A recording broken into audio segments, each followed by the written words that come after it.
Hello and welcome dear friends. Last video lecture ની અંદર આપણે પ્રક્રિયાનો ક્રમ શું છે, વેગ નિયમ શું છે એના વિશે વાત કરી હતી. વેગ નિયમ એટલે કોઈ પણ રાસાયણિક પ્રક્રિયાના વેગને પ્રક્રિયકની સાંદ્રતાના સ્વરૂપમાં દર્શાવતું સમીકરણ, એને આપણે વેગ નિયમ કહીએ છીએ. વેગ નિયમ પ્રેક્ટિકલી નક્કી થતી વસ્તુ છે, થિયોરિટિકલ આપણે જાતે નક્કી કરી શકવાના નથી. પછી પ્રક્રિયાનો ક્રમ જોયો તો પ્રક્રિયાનો ક્રમ એટલે વેગ નિયમમાં જે પ્રક્રિયકની સાંદ્રતાની ઘાતાંક આવે છે એ ઘાતાંકનો સરવાળો, એને આપણે પ્રક્રિયાનો ક્રમ કહીએ છીએ. સપોઝ કે કોઈ એક રિએક્શન છે, રિવિઝન થોડું ઘણું જે લાસ્ટ ટાઈમ જોયું હતું, રિએક્શન છે સ્મોલ a આ મોલ છે અને કેપિટલ A પ્રક્રિયક છે. આમાંથી મળે છે C, D. આ રાસાયણિક પ્રક્રિયા છે. રાસાયણિક પ્રક્રિયા માટે વેગ નિયમ, વેગ બરાબર આપણી પાસે સપોઝ કે છે વેગ બરાબર છે કે a⁴x b⁴y. તો આ થઈ ગયો વેગ નિયમ. બીજું આમાં કાલે એવું પણ જોયું હતું કે આ સ્મોલ a અને x, સ્મોલ b અને y એને કઈ જ સંબંધ છે નહીં. આ સમીકરણને વેગ નિયમ કહેવાય. પ્રક્રિયાનો કુલ ક્રમ કહીશું x + y. a ના સંદર્ભમાં ક્રમ કેવો હોય તો થશે x, b ના સંદર્ભમાં ક્રમ કેવો હોય તો y થશે. હવે લાસ્ટ ટાઈમ આપણે શીખી ગયા હતા. ચલો કોઈ એક પ્રક્રિયા જોઈએ છે આપણે.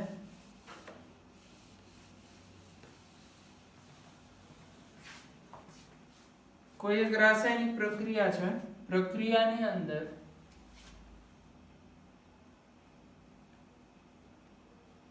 રિએક્ટન્ટ R માંથી બને છે પ્રોડક્ટ P. આવી એક રાસાયણિક પ્રક્રિયા છે. સપોઝ આ પ્રક્રિયાનો ક્રમ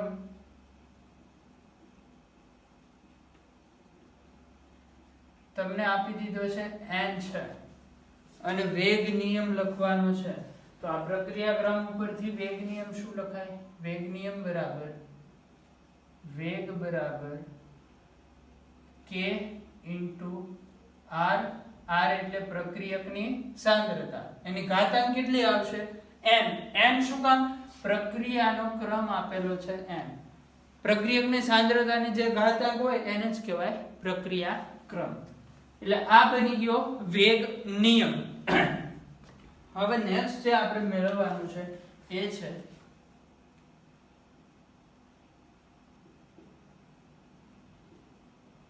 k નો એકમ.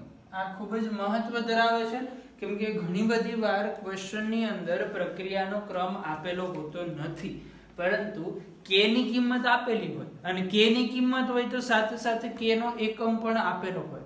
k ના એકમ ઉપરથી આપણે પ્રક્રિયાનો ક્રમ નક્કી કરી શકીએ છીએ, જે ક્વેશ્ચન માટે ખૂબ જ ઇમ્પોર્ટન્ટ વસ્તુ છે.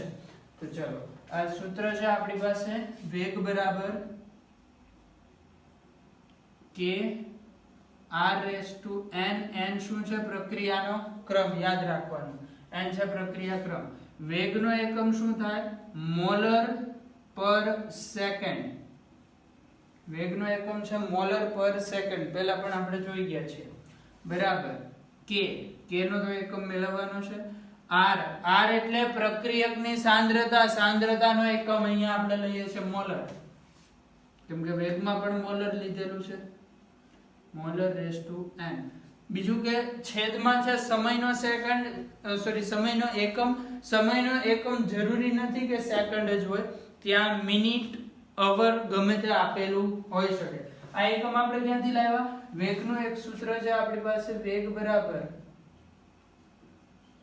ΔC છેદમાં ΔT. શરૂઆતમાં ભણેલું સૂત્ર. સાંદ્રતાનો ફેરફાર છેદમાં સમયનો ફેરફાર. સાંદ્રતાના ફેરફારનો એકમ આવે. મોલારિટીમાં લઈએ તો આપણે મોલર લઈશું. સમયનો એકમ સેકન્ડ, મિનિટ, કલાક, વર્ષ, મંથ ગમે તે હોઈ શકે. મોલરનું આગળ આવશે મોલ, લિટર * સેકન્ડ. આવો એકમ થશે એ આપણે આગળ જતા મૂકશું. ચલો તો અહીંયા આગળ વાત કરીએ k ના સૂત્રનો કરતા બનાવીએ. k બરાબર આવશે m ની n ઘાત ઇન્ટુ સેકન્ડ. m ને ઉપર લઈ જાઓ, n ઘાત છે માઇનસ n થશે એટલે m ની ઘાત આવશે 1 માઇનસ n છેદમાં સેકન્ડ. m મતલબ શું છે? મોલારિટી. મોલારિટી ની જગ્યાએ લખી શકાય મોલ પર લીટર. તો k બરાબર આવશે અહીંયા મોલ છેદમાં લીટરની 1/n ઘાત ઇન્ટુ સેકન્ડ. આવો યુનિટ આવશે k નો. આમાં n એટલે પ્રક્રિયાનો ક્રમ. જો પ્રક્રિયાનો ક્રમ આપેલો હોય તો આપણે k નો યુનિટ સરળતાથી મેળવી શકીએ. ચાલો હવે આમાંથી કેટલાક એકમ આપણે યાદ રાખવાના છે. સપોઝ કે કોઈ પ્રક્રિયા આપી છે આપણને શૂન્ય ક્રમની પ્રક્રિયા. શૂન્ય ક્રમની પ્રક્રિયા હોય તો એના માટે n બરાબર કેટલું લઈશું આપણે? n બરાબર 0. તો અહીંયા n બરાબર 0 મૂકો. k નો એકમ k બરાબર આવશે મોલ છેદમાં litre raise to 1 minus n ની જગ્યાએ 0 છેદમાં સેકન્ડ. તો k નો એકમ શું મળી જશે? એકમ યાદ રાખશું શૂન્ય ક્રમની પ્રક્રિયા માટે મોલ છેદમાં લીટર ઇન્ટુ સેકન્ડ. એટલે આને આમ પણ લખી શકાય mall litre inverse second inverse. આ k નો એકમ છે પરંતુ કઈ પ્રક્રિયા માટે? શૂન્ય ક્રમની પ્રક્રિયા માટે. ચલો હવે પ્રથમ ક્રમની પ્રક્રિયા હોય તો k નો એકમ શું આવશે?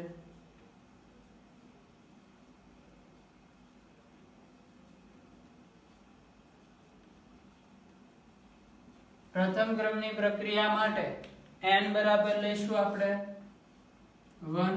k બરાબર આવશે મોલ છેદમાં લીટર 1 માઇનસ 1 છેદમાં સેકન્ડ. આ તો 0 થઈ જશે. કોઈ પણ ની 0 ઘાત આન્સર 1 આવે. 1 સેકન્ડ. જરૂરી નથી અહીં સેકન્ડ જ હોય. મિનિટ, કલાક, વર્ષ, મંથ ગમે તે હોઈ શકે. તો એકમ આવશે સેકન્ડ ઇનવર્સ પ્રથમ ક્રમની પ્રક્રિયા માટે. દ્વિતીય ક્રમની પ્રક્રિયા.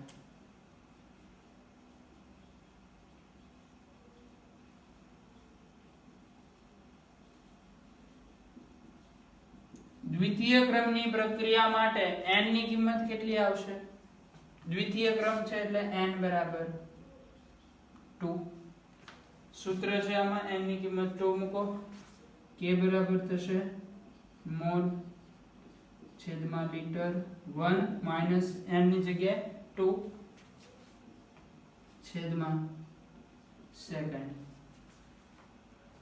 1 માઇનસ 2 એટલે ત્યાં થઈ જાય માઇનસ 1.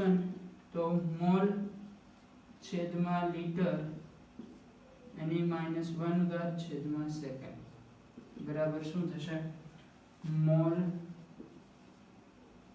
માઇનસ 1 છેદમાં લીટર માઇનસ 1 છેદમાં સેકન્ડ. આની જગ્યાએ આમ પણ લખી શકાય મોલ માઇનસ 1 ઘાત લીટરની માઇનસ 1 ઇન્ટુ સેકન્ડ. આની જગ્યાએ હજી mall minus 1 litre second inverse. તો આ થયો દ્વિતીય ક્રમની પ્રક્રિયા માટે k નો એકમ. એનસીઈઆરટી બુક ની અંદર આવો ક્વેશ્ચન છે. ક્વેશ્ચન પૂછી શકે તમને k બરાબર 2.3 ગુણ્યા 10 ની માઇનસ 4 ઘાત mall inverse litre into second inverse. આવો એકમ છે તો પ્રક્રિયા ક્રમ જણાવો.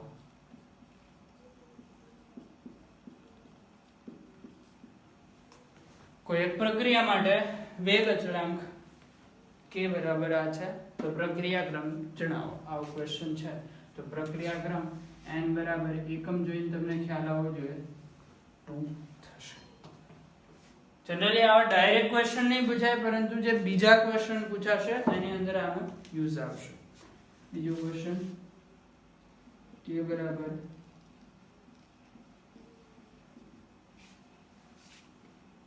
પ્રક્રિયાક્રમ જણાવો. શું આવશે પ્રક્રિયાક્રમ? સેકન્ડ ઇનવર્સ k નો એકમ છે સેકન્ડ ઇનવર્સ. પ્રથમ ક્રમની પ્રક્રિયા માટે હોય એટલે n બરાબર આવશે 1. ચલો ઝડપથી આ નોટ કરો. ત્યાર પછી બીજા કેટલાક ક્વેશ્ચન આપણે જોઈશું.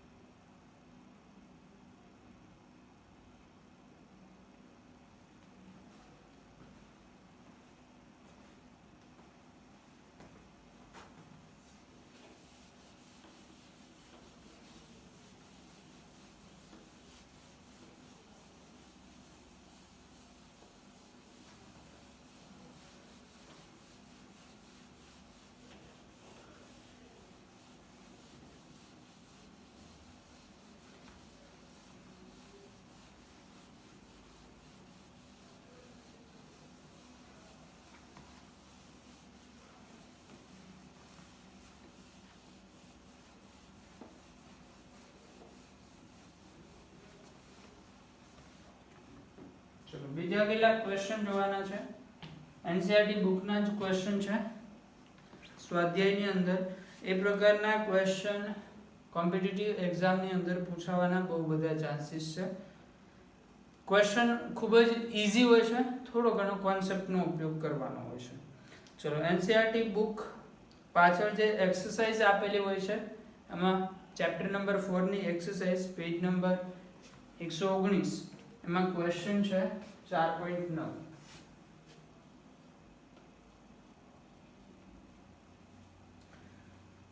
બુક સાથે રાખવી જેથી કરીને વધારે આઈડિયા આવે. એક પ્રક્રિયા A ના સંદર્ભમાં પ્રથમ ક્રમની અને B ના સંદર્ભમાં દ્વિતીય ક્રમની. રકમની અંદર આવું આપેલું છે. A ના સંદર્ભમાં પ્રથમ ક્રમ, પ્રક્રિયા નથી આપેલી, ખાલી માહિતી આપેલી છે. B ના સંદર્ભમાં દ્વિતીય ક્રમ. પછી 3 ક્વેશ્ચન આપેલા છે. પહેલો છે વિકલનીય વેગ સમીકરણ. વિકલનીય વેગ સમીકરણ એટલે વેગ નિયમ. ક્વેશ્ચન 1 વેગ સમીકરણ અથવા તો વેગ નિયમ. ક્વેશ્ચન 2 B ની સાંદ્રતા એટલે B ની સાંદ્રતા આપણે આ રીતે દર્શાવી શકીએ. આ B ની સાંદ્રતા થઈ ગઈ. 3 ગણી વધારતા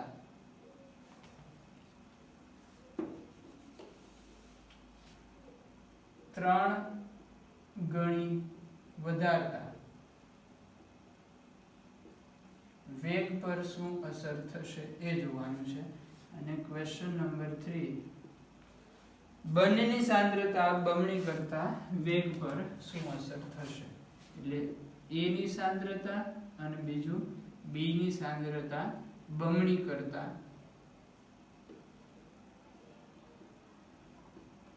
વેગ પર શું અસર થશે. ચલો આન્સર આપીએ. પહેલું વિકલનીય વેગ સમીકરણ. જો પહેલાનો આન્સર સાચો પડશે તો બાકીનો ખૂબ જ ઈઝી છે. વિકલનીય વેગ સમીકરણ. વિકલનીય વેગ સમીકરણ મુજબ A ના સંદર્ભમાં પ્રક્રિયાનો ક્રમ છે પ્રથમ.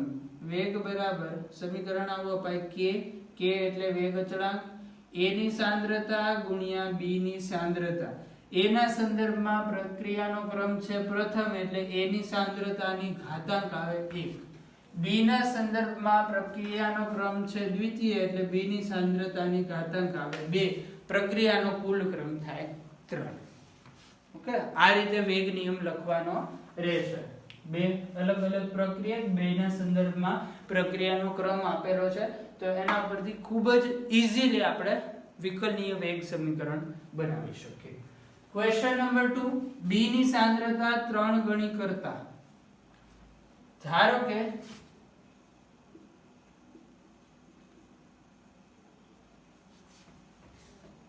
પહેલા B ની સાંદ્રતા છે B, ત્યારે પ્રક્રિયાનો વેગ છે r1. પછી B ની સાંદ્રતા આપણે કેટલા ગણી કરવાની છે? 3 ગણી, એટલે કહી દઈએ 3b, ત્યારે પ્રક્રિયાનો વેગ છે r2. તો હવે આપણે r2 મેળવવાનું છે. r2 કઈ રીતે મળશે? તો વેગ નિયમો પરથી સિમ્પલી તમે કહી શકો વેગ ચલે છે આ બે અચળ, કારણ કે a ની સાંદ્રતામાં આપણે કોઈ જ ફેરફાર નથી કરતા, કે તો આમે અચળાંક છે, આ બંનેને કાઢી નાખો, વેગ ચલે છે b ની સાંદ્રતાનો વર્ગ. એટલે r1 માટે શું કહી શકો? r1 ચલે છે b², કારણ કે એ વખતે સાંદ્રતા b છે. r2 ચલે છે 3b², કારણ કે સાંદ્રતા 3 ગણી કરી દીધી છે. વેગમાં શું થાય એ જોવાનું છે.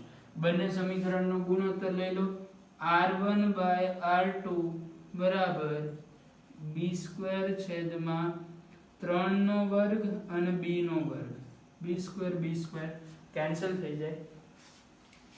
r1/r2 બરાબર અહીંયા આવશે 1/3² 9. r2 સામે જાય, 9 આ બાજુ આવી જાય, તો r2 બરાબર મળશે 9r1. આના ઉપરથી સ્ટેટમેન્ટ શું આપી શકાય? વેગ પહેલા r1 હતો, r2 એના કરતા કેટલા ગણો મળે છે? 9 ગણો. એટલે જો b ની સાંદ્રતા 3 ગણી કરવામાં આવે તો વેગ 9 ગણો વધશે. આ તો તમે સિમ્પલી અહીંથી પણ કહી શકો. કઈ રીતે? b ના સંદર્ભમાં પ્રક્રિયાનો ક્રમ છે દ્વિતીય, એટલે પ્રક્રિયાનો જે વેગ છે એ b ના વર્ગના સમપ્રમાણમાં હોય. હવે જો b ની સાંદ્રતા ડબલ કરવામાં આવે તો વેગમાં શું ઇફેક્ટ થાય? અહીં ડબલ નો વર્ગ, એટલે 4 ગણો વેગ વધે. b ની સાંદ્રતા 3 ગણી કરો, વેગ શેના ઉપર આધાર રાખે? b ઉપર નહીં, b ના વર્ગ ઉપર. એટલે આ જો 3 ગણું થાય તો અહીંયા ડાયરેક્ટ ઇફેક્ટ આવે ને એ 3 ના વર્ગ જેટલી આવે, 9 ગણું. આ જો 4 ગણું કરો તો અહીંયા જે ઇફેક્ટ થાય એ 4 ના વર્ગ જેટલી ઇફેક્ટ આવે. ઓકે, તો આ રીતે નક્કી થઈ શકે. ચલો, ત્યાર પછી a અને b બેની સાંદ્રતા બમણી કરતા વેગ. જો થોડું ઘણું વિચારો તો ડાયરેક્ટ એમના આન્સર આવી જાય. a છે એ વેગના ડાયરેક્ટલી સમપ્રમાણમાં છે, પ્રપોર્શનમાં છે, ઘાત 1 છે. b છે એ વર્ગ ઉપર આધાર રાખે, એટલે આની સાંદ્રતા ડબલ કરો તો આ વેગને શું ઇફેક્ટ કરશે? વેગ ડબલ કરાવશે. b ની સાંદ્રતા ડબલ કરો એટલે વેગ ઉપર ઇફેક્ટ કેટલી થાય? ડબલ ના વર્ગ જેટલી. એટલે આની ઇફેક્ટ હોય 2 ગણી, આની ઇફેક્ટ હોય 2 નો વર્ગ એટલે 4 ગણી. ટોટલ ઇફેક્ટ આવશે 8 ગણી. એટલે વેગ 8 ગણો થશે. હવે કઈ રીતે થાય એ જોઈએ આપણે. કદાચ આ રીતે આઈડિયા ન આવે તો તમે પ્રોપર મેથડ થી ક્વેશ્ચન ગણી શકો છો. Solution number 3.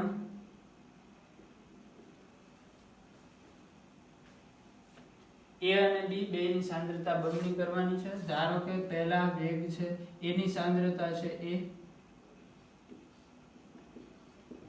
b ની સાંદ્રતા છે b, અને વેગ r બરાબર છે r1. હવે પહેલી સિચ્યુએશન આપણે ધારી. સિચ્યુએશન નંબર 2, a ની સાંદ્રતા આપણે ડબલ કરીએ છીએ એટલે કરી નાખીએ 2a. b ની સાંદ્રતા એ પણ ડબલ કરીએ એટલે થઈ જાય 2b. તો વેગ r બરાબર થશે r2.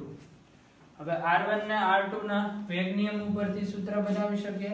પહેલા r1 બરાબર લખાય કે a ની સાંદ્રતા કેટલી છે? a.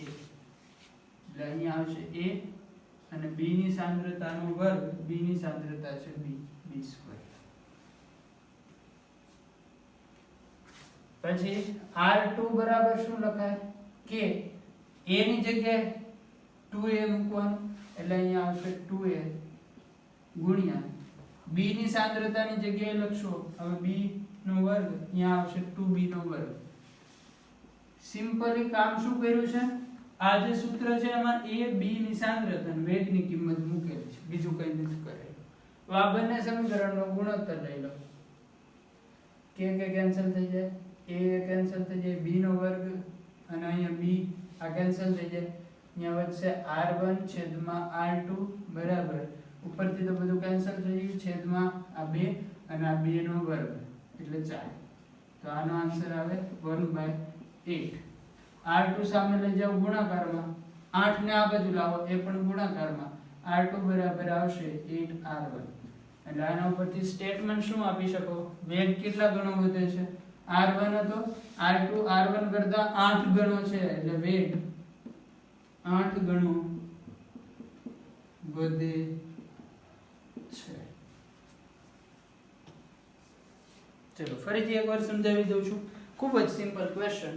a ના સંદર્ભમાં પ્રક્રિયાનો ક્રમ છે પ્રથમ, b ના સંદર્ભમાં પ્રક્રિયાનો ક્રમ છે દ્વિતીય. વેગ નિયમ બનાવો છે.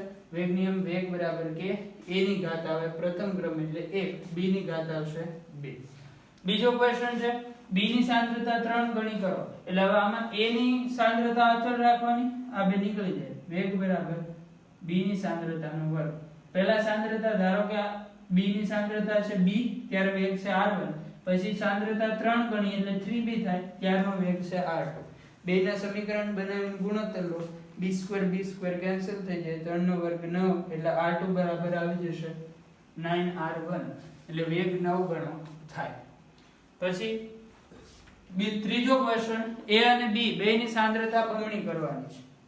ધારી લીધું આપણે પહેલા a ની સાંદ્રતા છે a, b ની સાંદ્રતા છે b, ત્યારે વેગ છે r1. પછી બે માં ડબલ એટલે અહીંયા 2a થશે, અહીંયા 2b થશે અને વેગ થશે r2.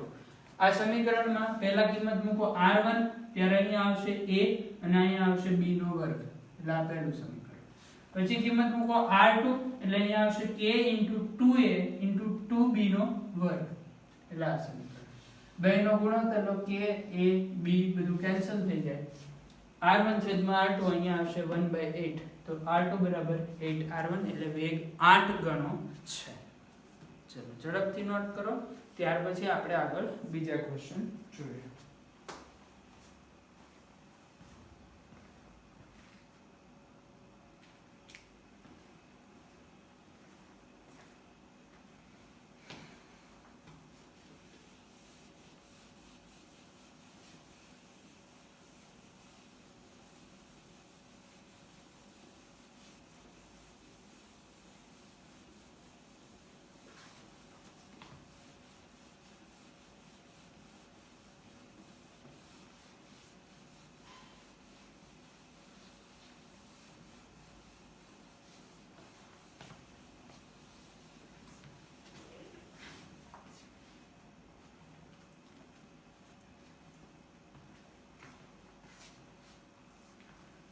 એના પછીનો નેક્સ્ટ એનસીઈઆરટી બુકની એક્સરસાઇઝનો ક્વેશ્ચન 4.10.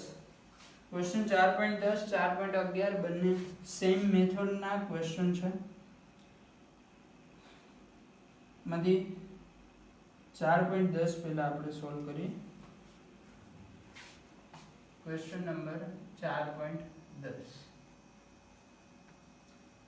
એની અંદર એક પ્રક્રિયા છે a + b માં ત્રણ ડેટા તમને આપેલા છે. એક a ની સાંદ્રતા, જેને આપણે આ રીતે દર્શાવી શકીએ, જે આપેલી છે આપણને યુનિટ છે મોલ લિટર ઇન્વર્સ. આવી જ રીતે b ની સાંદ્રતા આપેલી છે, એનો યુનિટ પણ છે મોલ લિટર ઇન્વર્સ, અને પ્રક્રિયાનો વેગ આપેલો છે r, એનો યુનિટ આવશે mall litre inverse second inverse. a ની સાંદ્રતા પહેલા છે 0.20, b ની સાંદ્રતા લેવાની છે 0.30, ત્યારે આપણે r લઈશું 5.7 * 10⁻⁵. પછી આની સાંદ્રતા 0.20, આ છે 0.10, ત્યારે પણ આ વેલ્યુ સેમ રાખવાની છે. ઇન કેસ કોઈ બુકની અંદર અહીંયા 0.07 આપેલો હોય તો ત્યાં 0.7 કરી દેવું.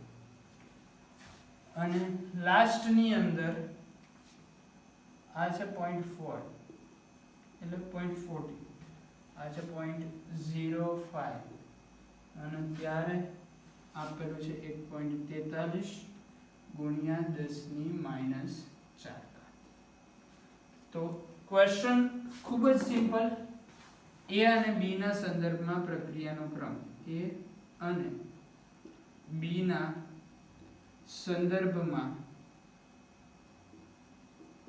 પ્રક્રિયા ક્રમ.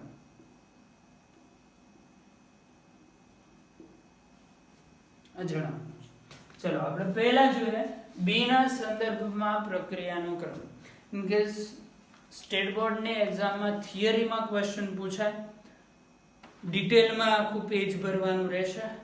જો એમસીક્યુ માં પૂછાય તો બી ના સંદર્ભમાં પ્રક્રિયાનો ક્રમ સાબિત કરવો ખૂબ જ સિમ્પલ છે. કઈ રીતે? અહીંયા પહેલા બે પ્રેક્ટિકલ જુઓ. એ ની સાંદ્રતા અચળ રહે છે, એ ની સાંદ્રતામાં આપણે કોઈ ચેન્જ કરતા નથી.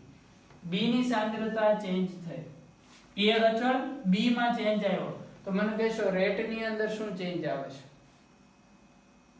કાંઈ નહીં.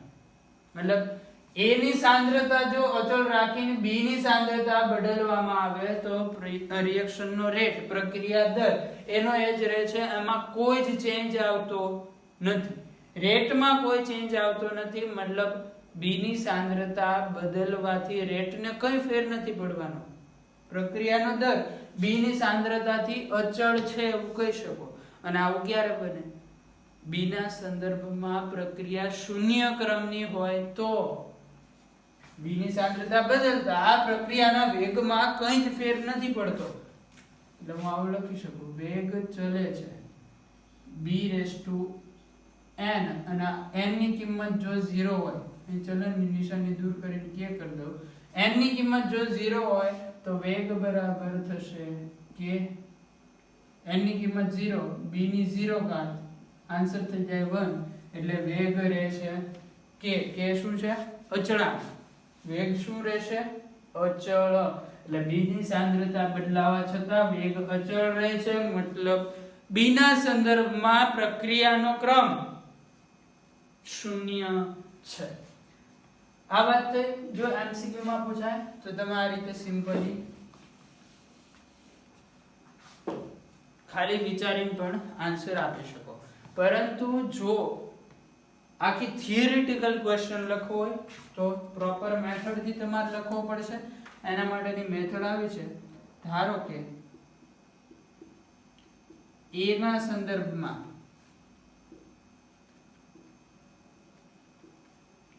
ક્રમ છે x, બી ના સંદર્ભમાં ક્રમ છે y. આવું આપણે ધારી લીધું.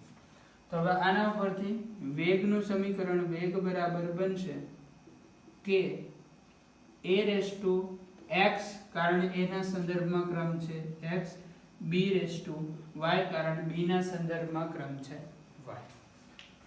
પ્રેક્ટિકલ 1 જે છે આની વેલ્યુ અહીંયા મૂકો. વેગ આપણને આપી દીધેલો છે 5.7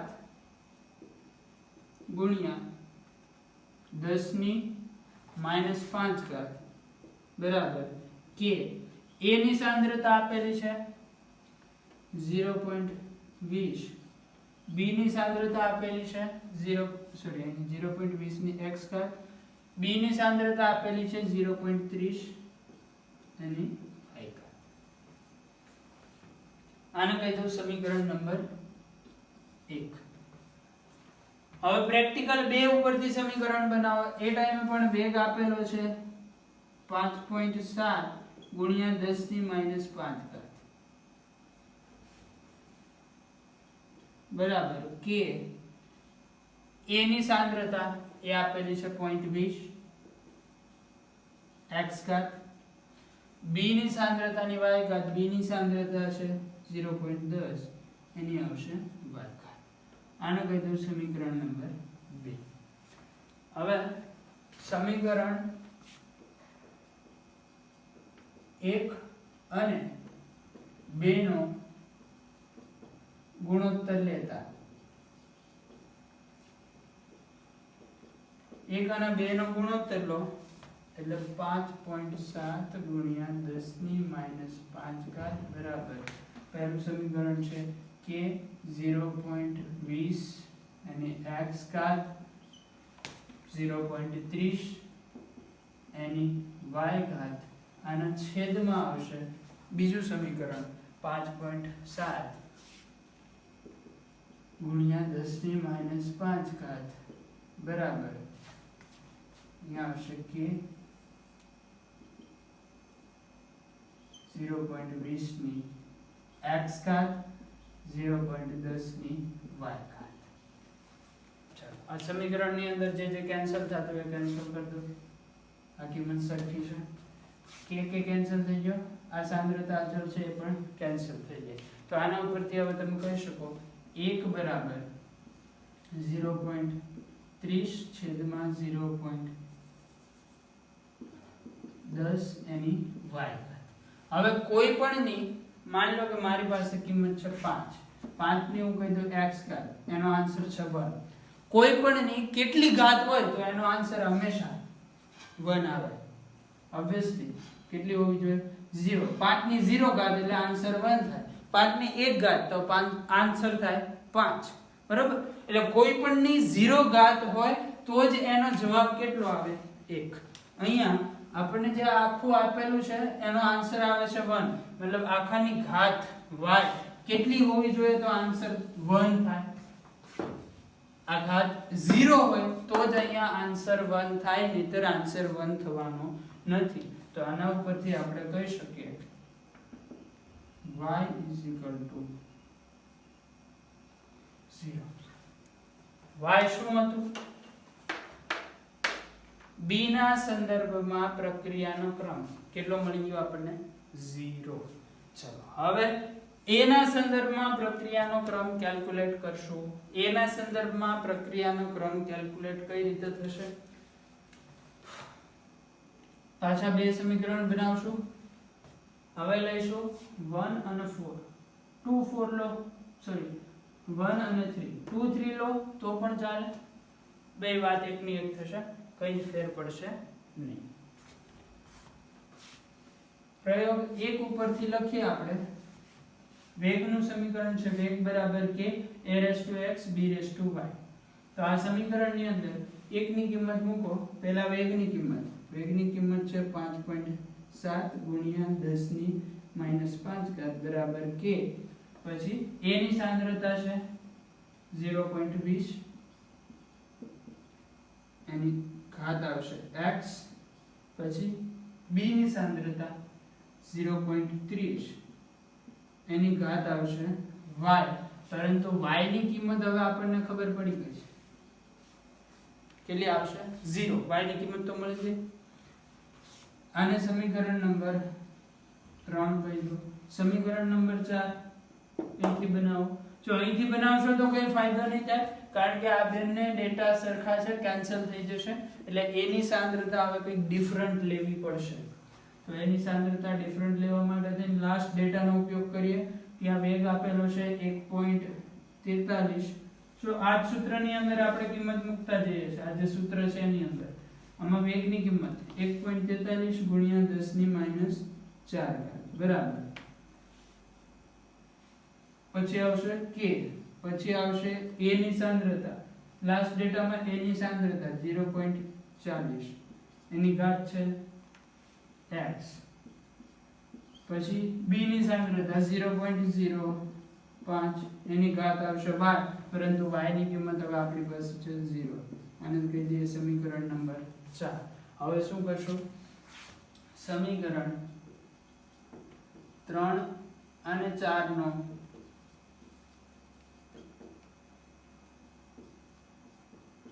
ગુણોત્તર લેતા. સમીકરણ 3 અને 4 નો ગુણોત્તર લેતા 3 5.7 ગુણ્યા 10 ની માઈનસ 5 ઘાત એના છેદમાં 1.43 ગુણ્યા 10 ની માઈનસ 4 ઘાત બરાબર આવશે k. અહીંયા ઉપર શું છે 0.20 નો x ઘાત હવે આની 0 ઘાત છે તો એનો આન્સર તો ડાયરેક્ટ 1 લખી શકો આપણે, છેદમાં આવશે કે 0.40 ની x ઘાત, અને 0 ઘાત છે એનો આન્સર 1 લખી શકો. ચલો આની અંદર કેન્સલ શું થશે, આટલો જ ભાગ. અહીંયા આની કેલ્ક્યુલેશન કરવાની, અહીંયા આની કેલ્ક્યુલેશન કરવાની. ચલો આ પાર્ટની કેલ્ક્યુલેશન શું આવશે, 5.7 ભાગ્યા 1.43. આની કેલ્ક્યુલેશન આવશે નિયરેસ્ટ 4 કહી દે, 4 આજુબાજુ આવશે, 4 ગુણ્યા 10 ની -5 ઘાત, ઉપર જાય તો +4 થશે એટલે 10 ની -1 ઘાત. તો આને 0.4 એવું પણ કહી શકાય. 0.4 લખી દઉં છું ડાયરેક્ટ, 0.4. અને અહીંયા 0.2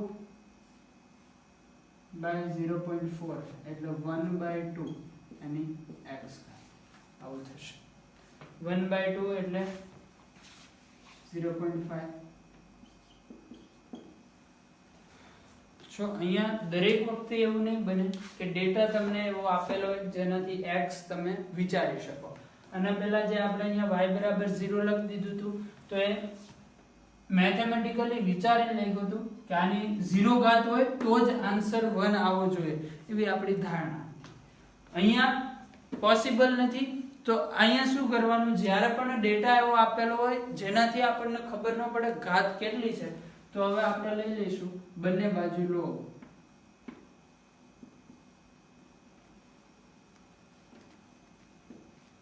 બંને બાજુ log લેતા, બંને બાજુ log લઈ લો એટલે અહીંયા શું થાય, log 0.4.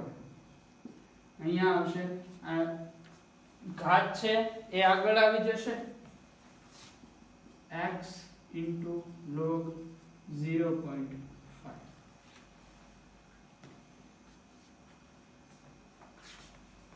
તો x બરાબર શું આવશે, log 0.5 છે અને બરાબરની સામેની બાજુ લઈ જાઓ, છેદમાં આવી જશે log 0.4 છેદમાં log 0.5. એટલે હવે શું કરવાનું રહ્યું, 0.4 નો log કાઢવાનો, 0.5 નો log કાઢવાનો અને બંનેનો ભાગાકાર કરશો, x નો આન્સર નિયરેસ્ટ ટુ 1.5 આજુબાજુ આવશે.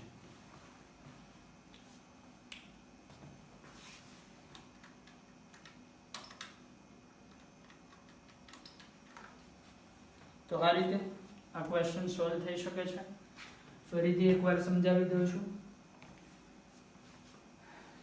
જો કોમ્પિટિટિવ એક્ઝામની અંદર ક્વેશ્ચન આવશે તો એમાં મોસ્ટ ઓફલી આ ટાઈપનો ડેટા નહીં આપેલો હોય કે જેમાં તમારે લોગ લેવો પડે ને કેલ્ક્યુલેશન લોંગ થાય. એમાં ડેટા પણ એવો જ હશે જે તમે ઇઝીલી કેલ્ક્યુલેટ કરી શકો. આખો ડેટા હતો એ અને બી ના સંદર્ભમાં પ્રક્રિયાનો ક્રમ જોઈએ છે. ધારી લીધું આપણે કે એ ના સંદર્ભમાં પ્રક્રિયાનો ક્રમ છે x, બી ના સંદર્ભમાં પ્રક્રિયાનો ક્રમ છે y. એના ઉપરથી વેગ નિયમ લખો, વેગ બરાબર k a⁻x b⁻y.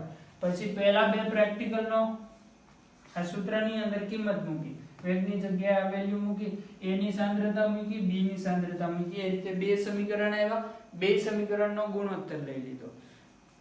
સમીકરણ માટે યાદ શું રાખશું, મોસ્ટ ઓફ ડેટા પણ તમને આવો જ આપેલો હશે. સપોઝ કે તમારે b ના સંદર્ભમાં ક્રમ જોઈએ છે તો આમાંથી ડેટા કયો પસંદ કરાય, 1 અને 2. કારણ કે આમાં તમે જોશો a ની સાંદ્રતા અચળ રહે છે એટલે ઉપર નીચે કેન્સલ થઈ જશે, જેથી કરીને x ક્યાંય આમાં આવશે નહીં, x થી છુટકારો મળી જશે.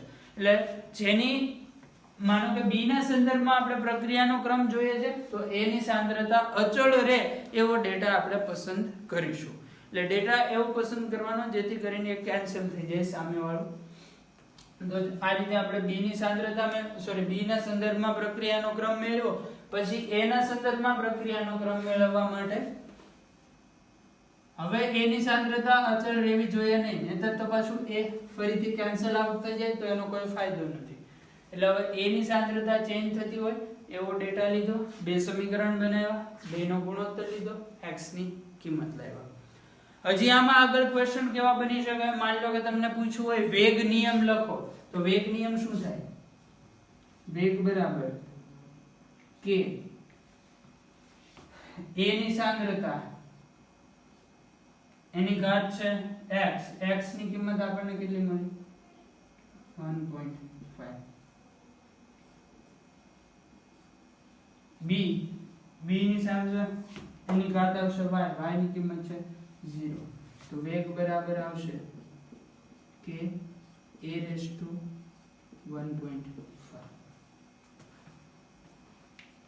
ચલો આગળ પછી હજી ક્વેશ્ચન એવો પૂછી શકે k ની કિંમત જણાવો, તો k ની કિંમત કઈ રીતે મળે? ત્રણ અલગ અલગ ડેટા છે, આ સૂત્ર છે.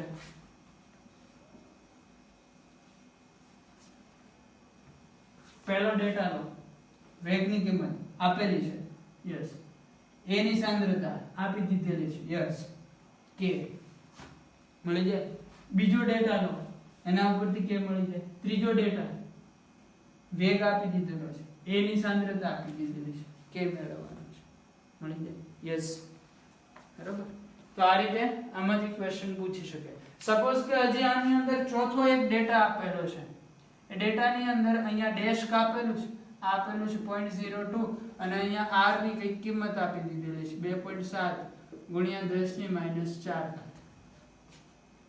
અને તમને a ની સાંદ્રતા પૂછી છે, તો આવડી જાય. કઈ રીતે? હવે જો તમે k મેળવી લીધો છે, હમણાં આપણે શીખ્યા ને કે કઈ રીતે મળે, ઉપરના જે ડેટા આપેલા છે એ ડેટાનો ઉપયોગ કરીને k મેળવી શકો તમે. k મળી જાય પછી આ ક્વેશ્ચન સોલ્વ થઈ શકે. હવે તમારી પાસે આ જે સૂત્ર છે એની અંદર છેલ્લા ડેટા માટે વેગ આપી દીધેલો છે, k અહીંયા તમને મળી ગયેલો છે, a ની સાંદ્રતા બાકી છે, તો મેળવી શકો તમે. તો આ વેગ નિયમમાં જેટલી પણ વસ્તુ આવે છે એ દરેક વસ્તુ વેગ, k, a ની સાંદ્રતા, b ની સાંદ્રતા, x, y આટલી વસ્તુ પૂછી શકે છે, પરંતુ એને અનુરૂપ ડેટા તમને રકમની અંદર આપેલો હશે. તો આ ટાઈપના પછીના ક્વેશ્ચન છે એનસીઈઆરટી બુકના 4.11 10 કર્યો આપણે 4.11 4.12 આ ટાઈપના ક્વેશ્ચન છે, તમારે હોમવર્કની અંદર સોલ્વ કરવાના છે. ઇન કેસ જો સોલ્વ ન થાય તો તમે મારો કોન્ટેક્ટ કરી શકો છો. એટલે એ બે ક્વેશ્ચન હોમવર્કની અંદર આ મેથડથી સોલ્વ થઈ જશે. ફટાફટ આ નોટ કરો, ત્યાર પછી આપણે આગળ જોઈએ.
સો એમસીક્યુ ની અંદર આ ટાઈપના ક્વેશ્ચન આવે તો એમાં આટલી બધી ડિટેલમાં લખવાની કોઈ જરૂર નથી, સિમ્પલી તમે ડેટા ઉપરથી જ ક્વેશ્ચન બનાવી શકો. ચલો એના પછી એક અલગ જ ટાઈપના ક્વેશ્ચન કે જેની અંદર તમારે વેગ નિયમ બનાવવાનો હોય અને રિએક્શન માટે મિકેનિઝમ તમને આપેલી હોય એ ટાઈપનો આપણે એક ક્વેશ્ચન સોલ્વ કરવાનો છે કે જેમાં આપણને મિકેનિઝમ આપેલી હશે અને એના ઉપરથી આપણે વેગ નિયમ બનાવીશું.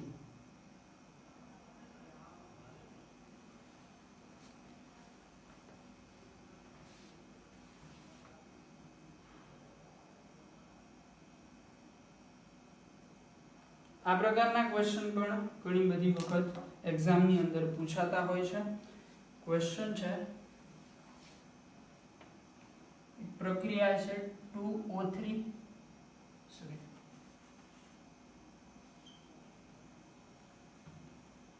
gives 3O2. આની મિકેનિઝમ આપેલી છે O3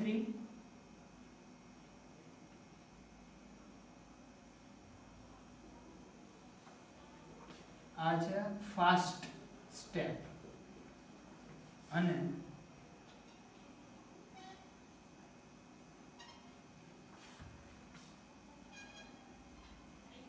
આ છે સ્લો સ્ટેપ. ક્વેશ્ચન છે વેગ નિયમ.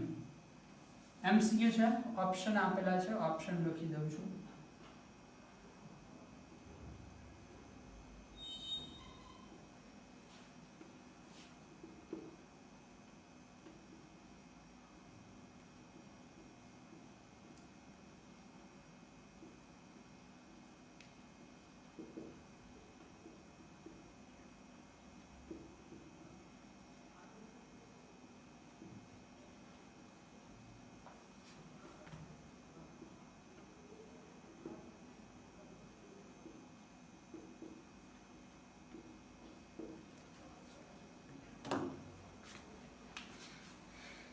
રિએક્શન એની મિકેનિઝમ આપેલી છે અને આમાં વેગ નિયમ કયો થશે એ જણાવવાનું છે તમારે.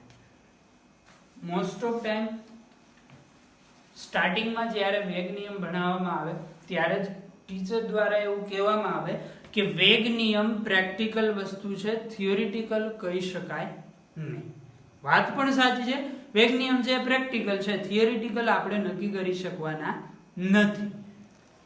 આ ટાઈપનો ક્વેશ્ચન આવે. ડેટા આપ્યો છે, ઓપ્શન ચોથો ઓપ્શન છે કહી શકાય નહીં. અહીંયા ભૂલ થવાના ચાન્સીસ છે. જે સ્ટુડન્ટને આ મેથડનો ખ્યાલ ન હોય એ શું વિચારે? ટીચરે એવું કીધેલું છે કે વેગ નિયમ પ્રેક્ટિકલ વસ્તુ છે, થિયોરિટિકલ નક્કી થઈ શકે નહીં. ઓપ્શન ડી ટીક મારો. પરંતુ ઓપ્શન ડી ખોટો આન્સર છે.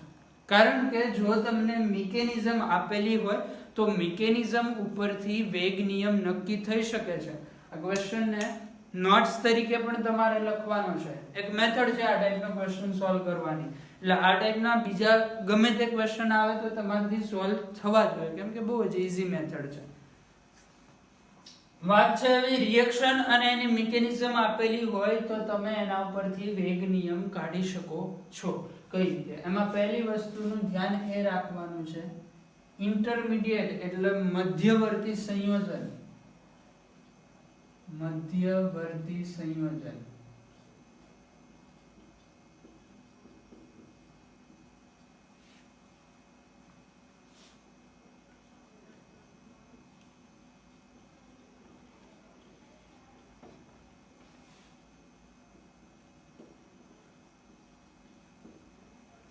મધ્યવર્તી સંયોજન વેગ નિયમમાં આવે નહીં.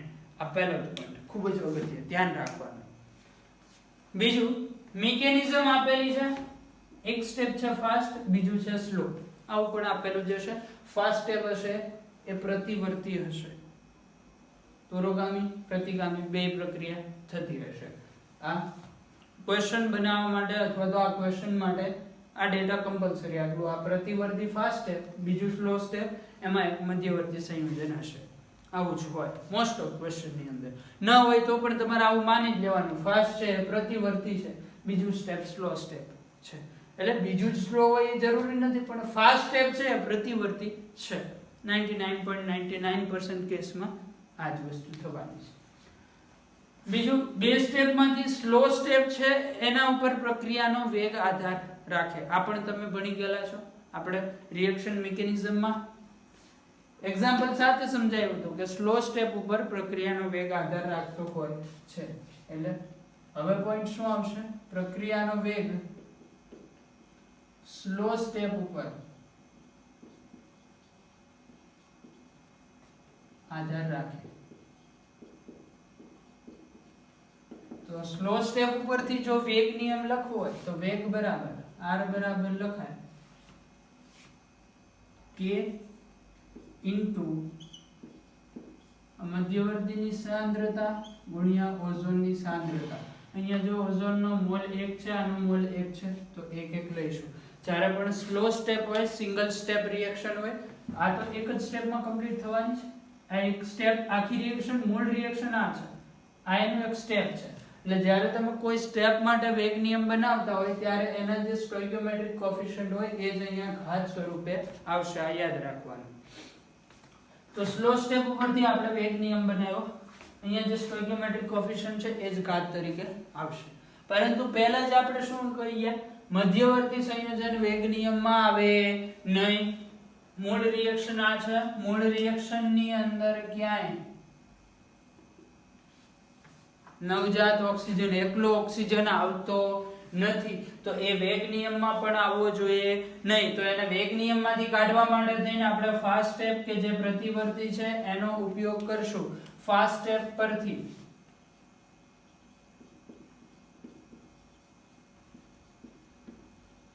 ફાસ્ટ સ્ટેપ પ્રતિવર્તી છે તો એના માટે સંતુલન અચળાંક Kc બરાબર લખી શકો O2 ની સાંદ્રતા O છેદમાં O3 ની સાંદ્રતા.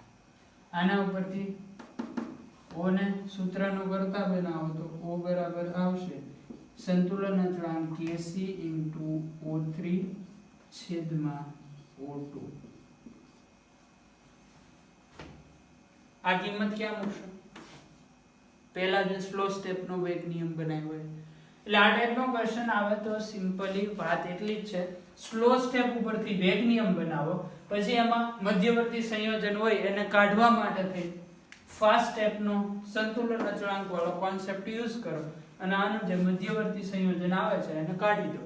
મૂળ રિએક્શનમાં O3 અને O2 આ બે વસ્તુ આવે છે તો વેગ નિયમમાં O3 અને O2 બંને આવે તો ચાલે, પરંતુ મધ્યવર્તી સંયોજન આવવું જોઈએ નહીં. તો હવે અહીંયા આ O ની કિંમત આપણે ક્યાં લખશું?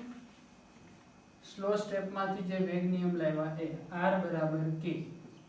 O ની જગ્યાએ શું લખાય? Kc O3 છેદમાં O2 ની સાંદ્રતા અને આને આખાને ગુણ્યા પાછું શું છે? આ O ની કિંમત મૂકી ના તો પછી પાછું શું છે? O3. Kc અચળાંક છે, K પણ અચળાંક છે, આ બંને મળીને એક નવો અચળાંક આપશે, એને આપણે કહીશું K ડેશ. O3 O3 આવશે O3 નો સ્ક્વેર અને O2 છેદમાં છે એની જગ્યાએ લખાય O2 ની -1 ઘાત. કયો ઓપ્શન છે? બરાબર. તો આ ટાઈપના ક્વેશ્ચન પૂછાય છે, એ પણ આ રીતે સોલ્વ થઈ શકે. ચલો આજના લેક્ચરને આપણે અહીંયા સુધી રાખીએ છીએ. નેક્સ્ટ લેક્ચરથી આગળ વધીશું.